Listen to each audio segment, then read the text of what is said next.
Welcome to John's Maths Book. In this video, we're going to be looking at the order of operations. If you like these videos, then please hit the subscribe button, as it'll really help the channel. Also, let me know why you like these videos in the comment section below. So let's begin. What do we mean by order of operations? Well, let's look at an example. So our first example, we have 5 minus 3 times 2. Now, there are two ways we can solve this. We can say 5 minus 3, which is 2, multiplied by 2 is equal to 4.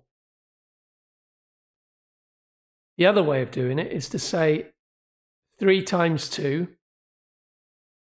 so 5 minus 3 times 2. So we do the 3 times 2 first. So we have 5 minus 3 times 2, which is 6, and that gives us minus 1. We have two different answers, minus 1 and 4. So which is the correct answer? So to determine which is the correct answer, we have to use rules, the order of operations. So the order of operations can be remembered by an acronym called PEMDAS.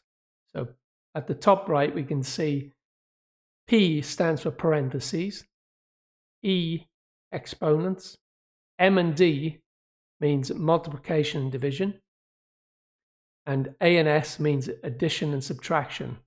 So these are the order in which we must perform the operations. So parentheses first, exponents second, multiplication and division have equal third, and addition and subtraction have equal fourth. So let's go back to our original example and use the correct order of operations. So we have 5 minus 3 times 2. So in our order of operations, multiplication comes before subtraction. So we do the multiplication before we do the subtraction. So this gives us 5 minus 3 times 2 is 6 equals minus 1. So the right answer is minus 1. Let's look at another example where we have 2 plus 3 divided by 4 multiplied by 6. Now in this one we have an addition, a division, and a multiplication. Now we know that division and multiplication come before addition from our rules up on the right. But division and multiplication have the same weight in the order. So which do we do first? So the way we interpret this is we work from left to right.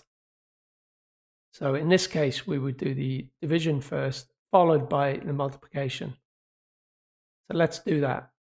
So we have 2 plus 3 divided by 4 times 6. We have 2, and then 3 divided by 4 is 3/4. And that's multiplied by 6. So now we just have a multiplication and an addition. So because of our rules, we need to do multiplication first. So this is 2 plus 3/4 times 6 is 18 divided by 4, which is 4.5. So 2 plus 4.5 is equal to 6.5. So in our next example, you can see we have 7 minus 4 divided by, and then we have a pair of brackets with a 2 plus 1 in there. So let's apply our order of operations to this one. So our order of operations says parenthesis comes first. So we have the brackets here, parentheses, where we have 2 plus 1. So we need to do that before we do anything else. So let's just do that. We have 7 minus 4 divided by 2 plus 1 is 3. So now we're left with 7 minus 4 divided by 3. And in our order of operations, we need to do division next. The division comes next, so we need to divide 4 by 3. So we are then left with 7 minus 4 divided by 3. So that's 7 minus 1 and 1/3. So 7 minus 1 and 1/3 equals 5 and 2/3. So in our final example, we have 8 times 3 divided by 2 squared plus 1. Now, what have we got in this one? We have a multiplication, a division. We have 2 to the power of 2, which is an exponent. And we have an addition of 1. So in our order of operations, we don't have any parentheses this time, but we do have an exponent. So we need to do the exponent first. So let's do that.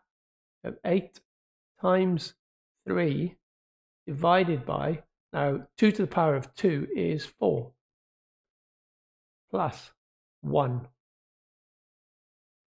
So now we're left with a multiplication, a division, and an addition.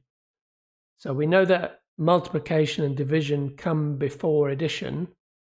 So we need to decide which one to do first, because multiplication and division have equal weighting. But as before, we work from left to right. So we do the multiplication first. So 8 times 3 equal to 24 divided by 4 plus 1. So now we're left with a division and an addition. And as we know, division comes first before addition. So we'll do the addition. So 24 divided by 4, 6 becomes 6. And that's an addition of 1. So now we're just left with 6 plus 1. That equals 7. So that concludes this video on order of operations. If you like the videos, then please like, subscribe, share, and comment as usual. So that's it for this video. So see you next time, and bye for now.